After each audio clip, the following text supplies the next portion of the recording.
ತುಂಬ ರೀಸನ್ಸ್ ಇದೆ ನಾನು ಯಾಕೆ ಇದನ್ನು ಮಾಡ್ತಿದ್ದೀನಿ ಅಂತ. ಸೊ ನಾನು ಅದನ್ನು ಮಾತಾಡ್ತಾ ಎಕ್ಸ್ಪ್ಲೇನ್ ಮಾಡ್ಕೊಂಡು ಹೋಗ್ತೀನಿ ನಿಮಗೆ. ನಾನು ಯಾಕೆ ಇದನ್ನು ಪರ್ಟಿಕ್ಯುಲರಾಗಿ ನಾನು ಹೇಳಿದೆ, ಇದನ್ನು ಪರ್ಟಿಕ್ಯುಲರಾಗಿ ಯಾಕೆ ತೊಗೊಂಡೆ ಅಂತ ನಾನು ಹೇಳ್ತೀನಿ. ಸ್ವಲ್ಪ ಅಡ್ಜಸ್ಟ್ ಮಾಡ್ಕೊಳ್ಳಿ, ನಂಗೆ ಅರ್ಥ ಆಗುತ್ತೆ. ಸ್ವಲ್ಪ ಎಲ್ಲರಿಗೂ ಟೆಕ್ನಿಕಲಾಗಿ ಅಷ್ಟು ಅರ್ಥ ಆಗಲ್ಲ ಅಂತ, ಬಟ್ ರೀಸನ್ಸ್ ನನಗೆ ಆದಷ್ಟು ನಾನು ಟೆಕ್ನಿಕಲಾಗಿ ಅರ್ಥ ಮಾಡೋಕ್ಕೆ ಟ್ರೈ ಮಾಡ್ತೀನಿ. ಸೊ ಓಕೆ, ಸ್ಟಾರ್ಟ್ ಮಾಡೋಣ. ಸೊ ತುಂಬ ಮೆಸೇಜಸ್ ಬಂತು, ತುಂಬ ಅಂದರೆ ತುಂಬ ಬಂತು. ಆ್ಯಂಡ್ ಅದರೊಳಗೆ ಕಾಮನ್ ಕ್ವೆಶ್ಚನ್ಸ್ ಬಂದಿದ್ದು 3. ಒಂದು ಬಂದು, ಸರ್ ನಿಜವಾಗ್ಲೂ ರಿಸರ್ಚ್ ನಡೆದಿದ್ಯಾ? ಸೆಕೆಂಡ್ ಒನ್, ಸರ್ ಮೇಲ್ ಬಂತಾ? ಥರ್ಡ್ ಒನ್, ಸರ್ ಒಬ್ಬ ರಿಸರ್ಚರ್ ಇವಾಗ ಅವರು ನಿಜವಾಗ್ಲೂ ಏನಾದರೂ ಮಾಡಿದ್ರು ಅದು ಕನ್ಸಿಡರ್ ಆಗುತ್ತಾ, ನಾವು ಹೇಗೆ ನಂಬೋದು ಅಂತ. ಸೊ ಫಸ್ಟಿಂದ ಸ್ಟಾರ್ಟ್ ಮಾಡೋಣ. ಫಸ್ಟ್ ಇಸ್ ರಿಸರ್ಚ್ ನಡೆದಿದ್ಯಾ? ನಾನು ಕೇಳಿದ್ರೆ my answer is no, flat no. ಯಾವುದೇ ತರಹದ ವ್ಯಾಲಿಡೇಟೆಡ್ ರಿಸರ್ಚ್ ನಡೆದಿಲ್ಲ. ಸರ್ ನೀವು ಹೇಗೆ ಹೇಳ್ತೀರಾ, ನೀನು ಹೇಗೆ ಹೇಳ್ತೀಯ ಗುರು ರಿಸರ್ಚ್ ನಡೆದಿಲ್ಲ ಅಂತ? ಅಲ್ಲಿ ಭಾಷಣ ಇದೆ, ಒಂದು ಸೂಪರ್ಸಾನಿಕ್ ಸ್ಪೀಡಲ್ಲಿ ಹೋಗ್ತಿರೋ ಆಕ್ಟಾಕಾಪ್ಟರ್ ಅಂದರೆ 8 ಭುಜಗಳಿರುವ ಒಂದು ಡ್ರೋನ್ ಅಷ್ಟೇ ಆಕ್ಟಾಕಾಪ್ಟರ್ ಅಂದರೆ. ಅದೇ ಥರ ಕ್ವಾಡ್ ಅಂದರೆ 4, ಹೆಕ್ಸಕಾಪ್ಟರ್ ಅಂದರೆ 6 ಭುಜಗಳಿರುವ ಯಂತ್ರ, ಅಷ್ಟೇ ಡಿಫ್ರೆನ್ಸ್. ಸೊ ಸೂಪರ್ಸಾನಿಕ್ ಸ್ಪೀಡಲ್ಲಿ ಅದು ಹೋಗ್ತಿದ್ಯಂತಲ್ಲ, ಅದು ಯಾರು ಮಾಡಿಲ್ವಂತಲ್ಲ, ಅದಕ್ಕೆ ಒಂದು ಪೇಟೆಂಟು ಇದು ಬರ್ಬೋದಲ್ಲ. ಯಾಕೆ ಇಲ್ಲ ಅಂತ ಹೇಳ್ತಿದ್ಯಾ? ಅದು ರಿಸರ್ಚ್ ಅಲ್ವಾ? ಯಾಕದು ರಿಸರ್ಚ್ ಅಲ್ಲ ಅಂತ ಹೇಳ್ತಿದ್ಯಾ ಅಂದರೆ, ನಂದು ಸ್ಪೆಷಲೈಸೇಷನ್ ಬಂದ್ಬಿಟ್ಟು ಹೈ ಸ್ಪೀಡ್ ಫೆನಾಮಿನಾ. ಹಂಗಂದ್ರೆ ಇವಾಗ ನಾವು ಸ್ಪೀಡ್ ಬಗ್ಗೆ ಮಾತಾಡಿದ್ರೆ 4 ರೆಜಿಮ್ಸ್ ಬರುತ್ತೆ, 4 ಲೆವೆಲ್ಗಳು. ಒಂದು ಸಬ್ಸಾನಿಕ್ ಅಂತ ಬರುತ್ತೆ, ಒಂದು ಟ್ರಾನ್ಸಾನಿಕ್ ಅಂತ ಬರುತ್ತೆ, ಒಂದು ಸೂಪರ್ಸಾನಿಕ್ ಅಂತ ಬರುತ್ತೆ, ಒಂದು ಹೈಪರ್ಸಾನಿಕ್ ಅಂತ ಬರುತ್ತೆ. ಸೊ ಇವಾಗ ನಾವು ಸೂಪರ್ಸಾನಿಕ್ ಅಂತ ಕನ್ಸಿಡರ್ ಮಾಡಿದ್ರೆ ಅದೇ ಆದ ಒಂದು ಡಿಸೈನ್ ಮಾಡುವ ಪದ್ಧತಿಗಳಿರುತ್ತೆ. ಇವಾಗ ನಾನು ಒಂದು ಸೂಪರ್ಸಾನಿಕ್ ಸ್ಪೀಡಲ್ಲಿ ಹಾರುವ ಯಂತ್ರವನ್ನು ನಾನು ಡಿಸೈನ್ ಮಾಡಬೇಕು ಅಂದರೆ ನಾನು ಫಸ್ಟು ಡಿಸೈನ್ ಮಾರ್ಕ್ ನಂಬರ್ ಅಂತ ಕನ್ಸಿಡರ್ ಮಾಡ್ತೀನಿ. ಮಾರ್ಕ್ 2 ಇಂದ ಮೇಲ್ ಹೋಗುವ ಎಲ್ಲ ಯಂತ್ರಗಳಿಗೆ ನಾವು ಸೂಪರ್ಸಾನಿಕ್ ವೆಹಿಕಲ್ಸ್ ಅಂತ ಕರಿತೀವಿ. So design mark number 1 consider ಮಾಡ್ತೀನಿ. ಸೆಕೆಂಡ್ ಬರೋದು ನಂದು ವಿಸ್ಕಾಸಿಟಿ ಕನ್ಸಿಡರ್ ಮಾಡ್ತೀನಿ, ಟೆಂಪರೇಚರ್ ಕನ್ಸಿಡರ್ ಮಾಡ್ತೀನಿ, ಪ್ರೆಷರ್ ಕನ್ಸಿಡರ್ ಮಾಡ್ತೀನಿ. ಸೊ ಈ ವೇರಿಯಬಲ್ಸ್ ನಾನು ಏನು ಮಾಡ್ತೀನಿ ಅಂದರೆ ಈಕ್ವೇಷನ್ಸ್ ಬರುತ್ತೆ, ಗವರ್ನಿಂಗ್ ಈಕ್ವೇಷನ್ಸ್ ಅಂತ ನಾವು ಕರಿತೀವಿ. ಈ ಈಕ್ವೇಷನ್ಸಲ್ಲಿ ನಾವು ಅದನ್ನು ಇನ್ಕಾರ್ಪೊರೇಟ್ ಮಾಡ್ತೀವಿ. ಹಂಗಾದ್ರೆ ನಮಗೆ ಸಿಕ್ಕಿರೋ ವ್ಯಾಲ್ಯೂಸ್ನ ಅದಕ್ಕೆ ರೀಪ್ಲೇಸ್ ಮಾಡ್ತೀವಿ ಅಷ್ಟೇ. ಸೊ ಅದರಿಂದ ನಮಗೆ ಒಂದು ಶೇಪ್ ಬರುತ್ತೆ, ಸೂಪರ್ಸಾನಿಕ್ ಬಾಡಿ ಬರುತ್ತೆ. ಓಕೆ, ಅದನ್ನು ನಾವು ಸೂಪರ್ಸಾನಿಕ್ ಬಾಡಿ ಅಥವಾ ಅದನ್ನು ನಾವು ಕ್ಯಾಡ್ ಮಾಡೆಲ್ ಮಾಡಿಬಿಟ್ಟು ನಾವು ಅನಾಲಿಸಿಸ್ ಮಾಡ್ತೀವಿ. ಸೊ ಡ್ರೋನ್ ಯಾಕೆ ಆಗಲ್ಲ, ಡ್ರೋನ್ ಯಾಕೆ ಸೂಪರ್ಸಾನಿಕ್ ಸ್ಪೀಡಲ್ಲಿ ಹೋಗೋಕ್ಕಾಗಲ್ಲ ಅಂದರೆ, ನೀವು ಯಾವುದೇ ಒಂದು ಸೂಪರ್ಸಾನಿಕ್ ಬಾಡಿ ಎಕ್ಸ್ಟ್ರೂಡ್ ಮಾಡಿದ್ರು, ಸೊ ಪ್ಲೀಸ್ ಒನ್ ರಿಕ್ವೆಸ್ಟ್, ಯಾರು ಕಾಲ್ ಮಾಡೋಕ್ಕೆ ಹೋಗಬೇಡಿ, ವಿಡಿಯೋ ಕಾಲ್ದೆಲ್ಲ ಮಾಡೋಕ್ಕೆ ಹೋಗಬೇಡಿ, ಇಂಟ್ರಪ್ಟ್ ಆಗುತ್ತೆ ನನಗೆ. ಸೊ ನನ್ನ ಆಗಲೇ ಹೇಳ್ದಂಗೆ ಒಂದು ಸೂಪರ್ಸಾನಿಕ್ ಬಾಡಿ ಅಂತ ನಾವು ಇದು ಮಾಡಬೇಕು ಅಂತ ಹೇಳಿ, ಈ ಡ್ರೋನ್ ಯಾಕೆ ಒಂದು ಸೂಪರ್ಸಾನಿಕ್ ಬಾಡಿ ಆಗಲ್ಲ ಅಂತ ಹೇಳಿದ್ರೆ, ನಾವು ಒಂದು ಸೂಪರ್ಸಾನಿಕ್ ಸ್ಪೀಡಲ್ಲಿ ಹೋದರೆ ಆ ಸೂಪರ್ಸಾನಿಕ್ ಬಾಡಿ ಮೇಲೆ ಶಾಕ್ ವೇವ್ಸ್ ಅಂತ ಬೀಳುತ್ತೆ. ಆ ಶಾಕ್ ವೇವ್ಸ್ ಅಂತ ಬಿದ್ದಾಗ ಸೂಪರ್ಸಾನಿಕ್ ಸ್ಪೀಡಲ್ಲಿ ಬೌಂಡ್ರಿ ಲೇಯರ್ ಅಂತ ಒಂದಿರುತ್ತೆ. ಬೌಂಡ್ರಿ ಲೇಯರ್ ಅಂದರೆ ಏನಪ್ಪ ಅಂತ ಹೇಳಿದ್ರೆ, ನೀವು ಒಂದು ಗ್ಲಾಸ್ ತಗೊಂಡು ಒಂದು ನಲ್ಲಿ ಕೆಳಗೆ ಇಟ್ಟರೆ ಆ ಗ್ಲಾಸ್ ಮೇಲೆ ಒಂದು ಥಿನ್ ಲೇಯರ್ ನೀರು ಓಡುತ್ತೆ, ಅದಕ್ಕೆ ನಾವು ಬೌಂಡ್ರಿ ಲೇಯರ್ ಅಂತ ಹೇಳ್ತೀವಿ. ಆ ಬೌಂಡ್ರಿ ಲೇಯರು ಸೂಪರ್ಸಾನಿಕ್ ಸ್ಪೀಡ್ಸಲ್ಲಿ ತುಂಬ ಚಿಕ್ಕದಿರುತ್ತೆ. ಅದ್ರ ಮೇಲೆ ಶಾಕ್ಸ್ ಬಿದ್ದಾಗ ಅಲ್ಲಿ ಗ್ಯಾಪ್ ಬರುತ್ತೆ. ಆ ಗ್ಯಾಪಿಂದ ನಾವು ಸ್ಟ್ಯಾಗ್ನೇಷನ್ ಪ್ರೆಷರ್ ಎಲ್ಲ ಫಾರ್ಮ್ ಆಗುತ್ತೆ. ಸೊ ಈ ಥರದ್ದು ತುಂಬ ಸಿವಿಯರ್ ಫೆನಾಮಿನನ್ಸ್ ಇವೆಲ್ಲ. ಇದರಿಂದ ಏರೋಡೈನಮಿಕಲ್ ಹೀಟಿಂಗ್ ಆಗುತ್ತೆ. ಸೊ ಈ ಥರದನ್ನ ಒಂದು body which is not streamlined in shape ಅಂತ ಹೇಳಿದ್ರೆ, ಇವಾಗ ನಾವು ಒಂದು ಹದ್ದು ನೋಡ್ಬೋದು. ಒಂದು ಹದ್ದು ನೋಡಿದ್ರೆ ಅದ್ರ ಶೇಪು ಸ್ಟ್ರೀಮ್ಲೈನ್ಡ್ ಆಗಿರುತ್ತೆ. ಹಂಗಾದ್ರೆ ಅದು ಮುಂದೆ ಹೋಗೋದಕ್ಕೆ ಹೆಲ್ಪ್ ಮಾಡಂಗೆ ಇರುತ್ತೆ ಅದ್ರ ಬಾಡಿ ಸ್ಟ್ರಕ್ಚರು. ಸಿಮಿಲರ್ಲಿ ಒಂದು ಸೂಪರ್ಸಾನಿಕ್ ಬಾಡಿ ಅದರಿಂದ ಆ ಈಕ್ವೇಷನಿಂದ ಬರುವಂಥ ಎಲ್ಲ ಬಾಡೀಸೂ ಅದೇ ಥರ ಸ್ಟ್ರೀಮ್ಲೈನ್ಡ್ ಆಗೇ ಇರಬೇಕು. ನಾವು ಇನ್ನೂ ಸಿಂಪಲಾಗಿ ಹೇಳಬೇಕಂದ್ರೆ, ನಾವು ಇಡ್ಲಿ ಹಿಟ್ಟನ್ನ ಯೂಸ್ ಮಾಡಿಬಿಟ್ಟು ಪುಳಿಯೋಗರೆ ಮಾಡೋದಕ್ಕೆ ಆಗಲ್ಲ. ಇಡ್ಲಿ ಹಿಟ್ಟಿರೋದು ಇಡ್ಲಿ ಮಾಡೋದಕ್ಕೆ. ಸೊ ಅದು ಇದಕ್ಕೆ ಮ್ಯಾಚ್ ಇಲ್ಲ. ಸೊ ಸೂಪರ್ಸಾನಿಕ್ ಸ್ಪೀಡಲ್ಲಿ ಡ್ರೋನ್ ಹೋಗುತ್ತಾ? ಇದು ಚಾನ್ಸೇ ಇಲ್ಲ. ಸೂಪರ್ಸಾನಿಕಲ್ಲಿ ಈ ಥರ ಡ್ರೋನ್ ಹೋಗೋದಕ್ಕೆ ಚಾನ್ಸೇ ಇಲ್ಲ. ನಾವು ಈ ಡ್ರೋನ್ಸ್ ಎಲ್ಲ ಸಬ್ಸಾನಿಕ್ ಸ್ಪೀಡ್ಸಲ್ಲಿ ಬರುತ್ತೆ. ಸಬ್ಸಾನಿಕ್ ಸ್ಪೀಡ್ಸಲ್ಲಿ ನಾವು ಕನ್ಸಿಡರ್ ಮಾಡೋದು ಲ್ಯಾಮಿನಾರ್ ಫ್ಲೋ ಮತ್ತು ಟರ್ಬ್ಯುಲೆಂಟ್ ಫ್ಲೋ ಅಂತ ಇರುತ್ತೆ. ಆ್ಯಂಡ್ ಟ್ರಾನ್ಸಿಷನ್ ಅಂತ ಇದು ಮಾಡ್ತೀವಿ ನಾವು. Transition from laminar to turbulent flow ಅನ್ನೋದನ್ನ ನಾವು ಸ್ಟಡಿ ಮಾಡ್ತೀವಿ. That is a predominant fluid dynamic parameter. ನಾವು ಅದ್ರ ಬಗ್ಗೆ ಓದೋದು. ಸೂಪರ್ಸಾನಿಕ್ ಸ್ಪೀಡ್ಸಲ್ಲಿ. So next question. So first ಕ್ವೆಶನ್ಗೆ ಆನ್ಸರ್ ಬಂತು, ಸೂಪರ್ಸಾನಿಕ್ ಸ್ಪೀಡ್ಸಲ್ಲಿ ಆ ಡ್ರೋನು ಹೋಗೋಕ್ಕೆ ಚಾನ್ಸೇ ಇಲ್ಲ. ನೆಕ್ಸ್ಟ್ ಕ್ವೆಶನ್ ಇಸ್, ಸರ್ ಹಾಗಾದರೆ ಇದ್ರ ಬಗ್ಗೆ ರಿಸರ್ಚೇ ನಡೆದಿಲ್ವಾ, ಏನೂ ಮಾಡಿಲ್ವಾ ಇದ್ರ ಬಗ್ಗೆ? ನನ್ನ ಆನ್ಸರ್ ತಿರ್ಗಾ ನೋ, ಝೀರೋ ರಿಸರ್ಚ್. ಅದಕ್ಕೂ ಎಕ್ಸ್ಪ್ಲೇನ್ ಮಾಡ್ತೀನಿ. ಯಾಕೆ ಅಂತ ಹೇಳಿದ್ರೆ, ಒಂದು ರಿಸರ್ಚ್ ಮಾಡಕ್ಕೆ ನಾನು ಸ್ಟಾರ್ಟ್ ಮಾಡೋಕ್ಕಿಂತ ಮುಂಚೆ ನಾನು ಏನು ಮಾಡ್ತೀನಿ ಅಂತ ಹೇಳಿದ್ರೆ ಲಿಟ್ರೇಚರ್ ರಿವ್ಯೂ ಅಂತ ಹೇಳ್ತೀವಿ.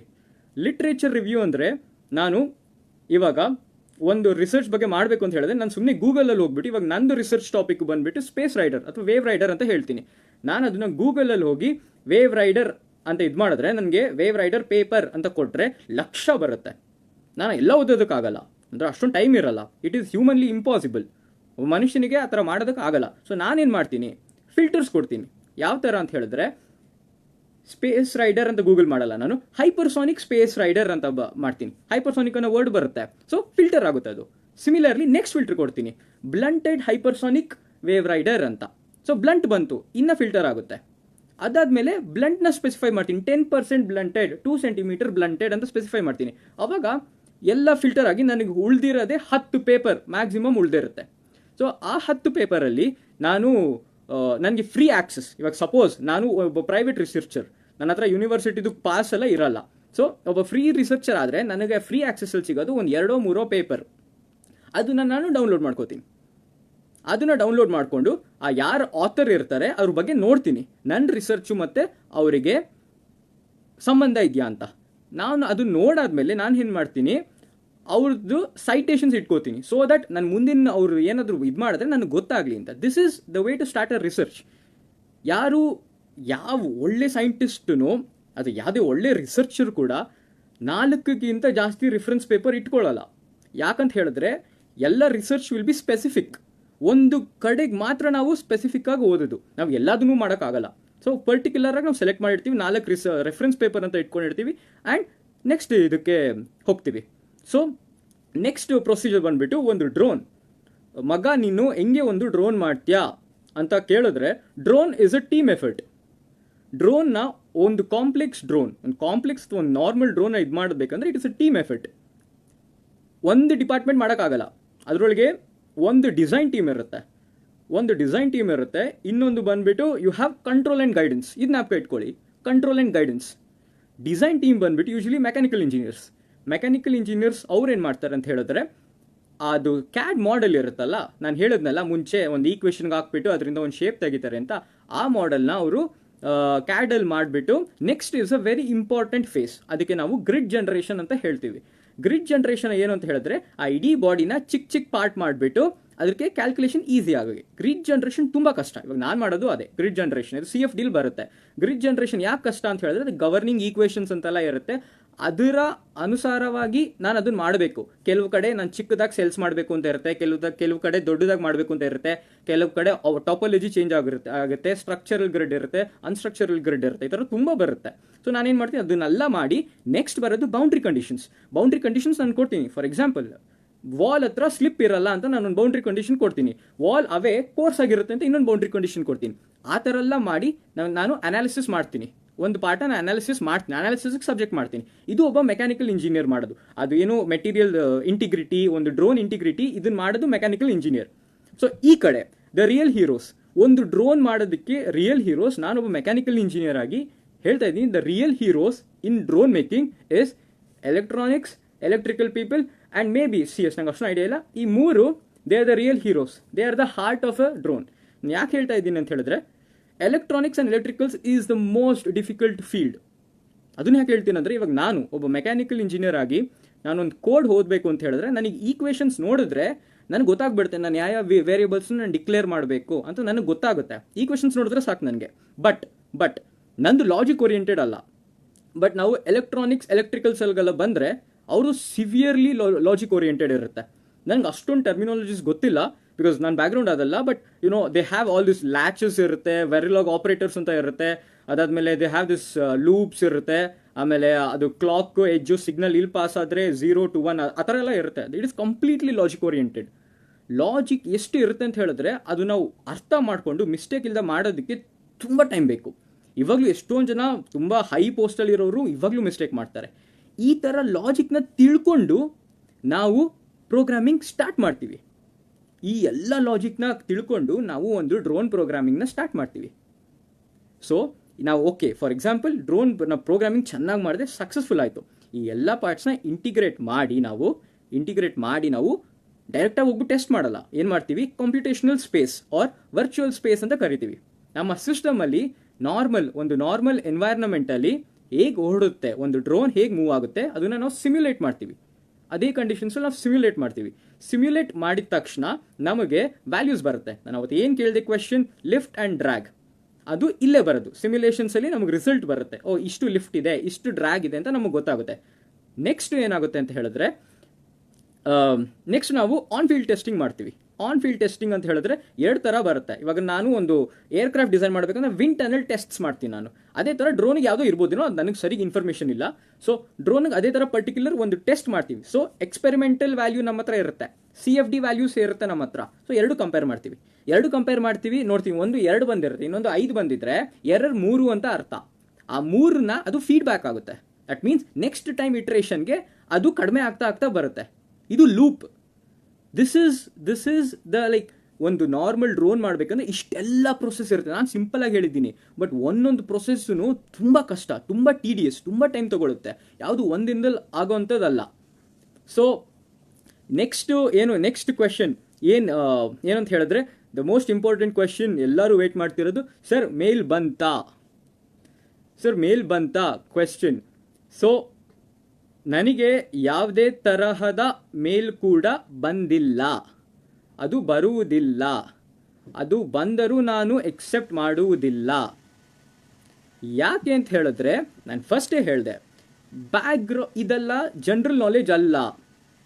ಒಬ್ಬ ವ್ಯಕ್ತಿಗೆ 170 IQ ಇದ್ರೂ ಸ್ಕಿಲ್ ಇಲ್ಲ ಅಂದರೆ, ಈ ಥರ ಬ್ಯಾಕ್ಗ್ರೌಂಡ್ ಇಲ್ಲ ಅಂದರೆ, ಇವಾಗ ನಾನು ನಿಮ್ಮ ಹತ್ರ ಇಷ್ಟೊಂದು ಮಾತಾಡ್ತಿದ್ದೀನಿ ಅಂತ ಹೇಳಿದ್ರೆ, ನಾನು ಟೆಕ್ನಿಕಲ್ ಬಗ್ಗೆ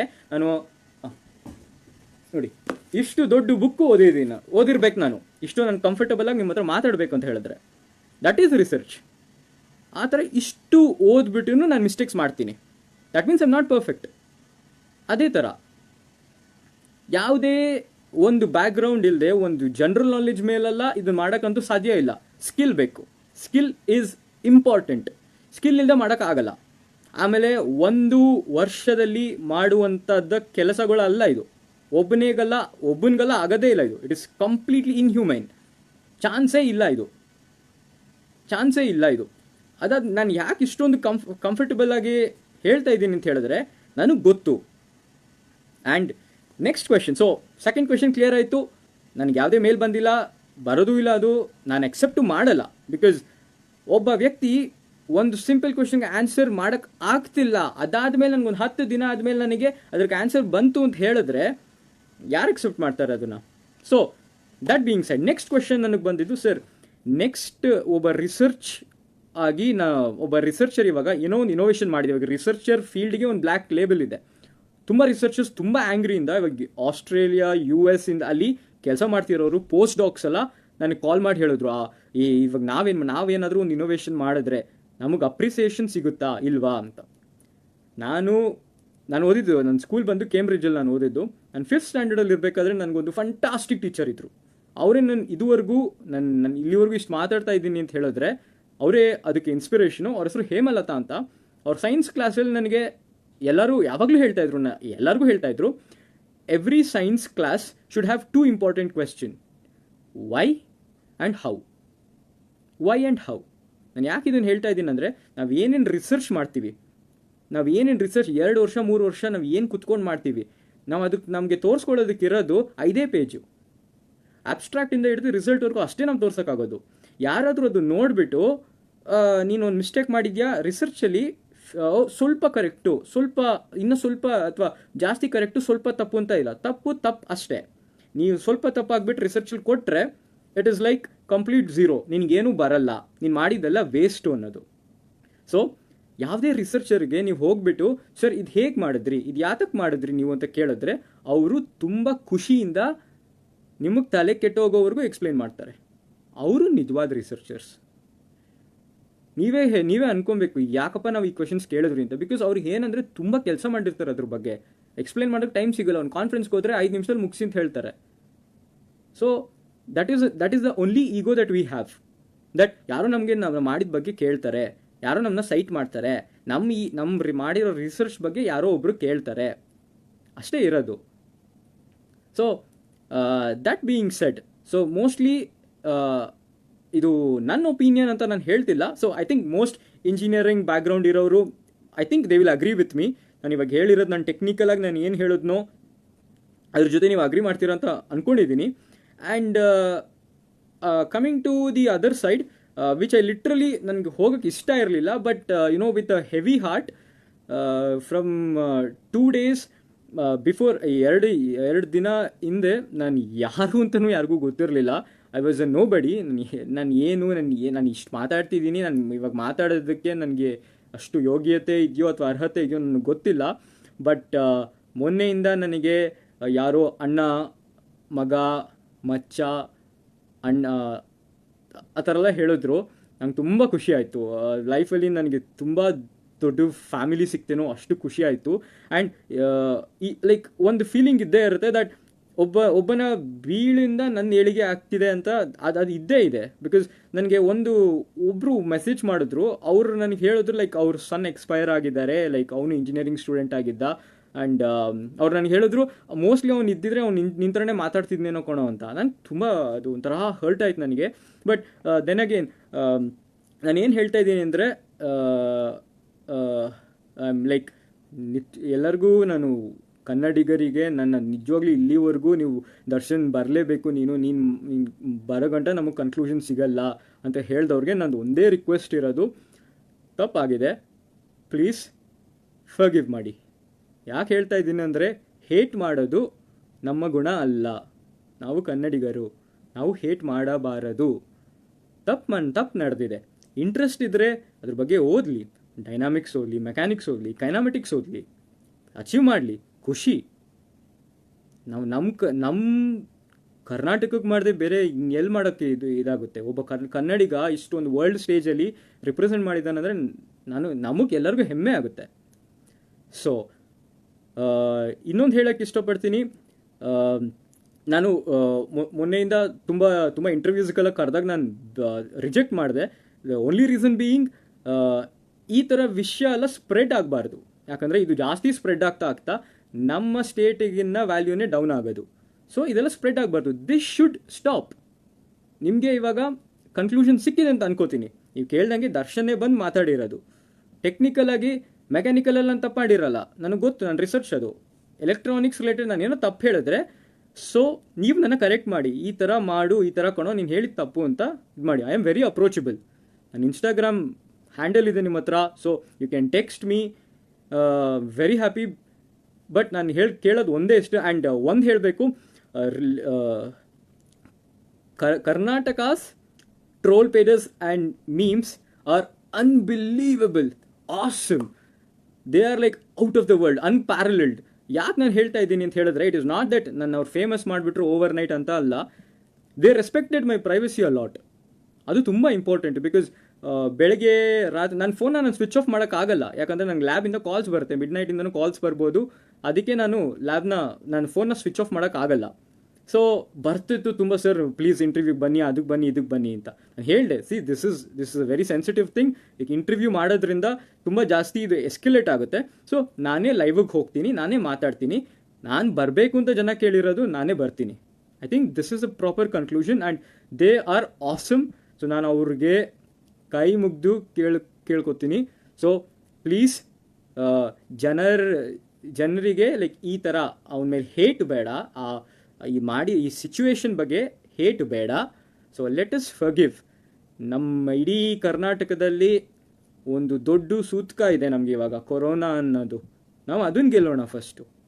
ಅದ್ರ ಮುಂದೆ ಇದೆಲ್ಲ ಏನೂ ಇಲ್ಲ. ಅದು ನಾವು ಚೆನ್ನಾಗಿದ್ದರೆ ಎಲ್ಲ ಮಾಡ್ಬೋದು.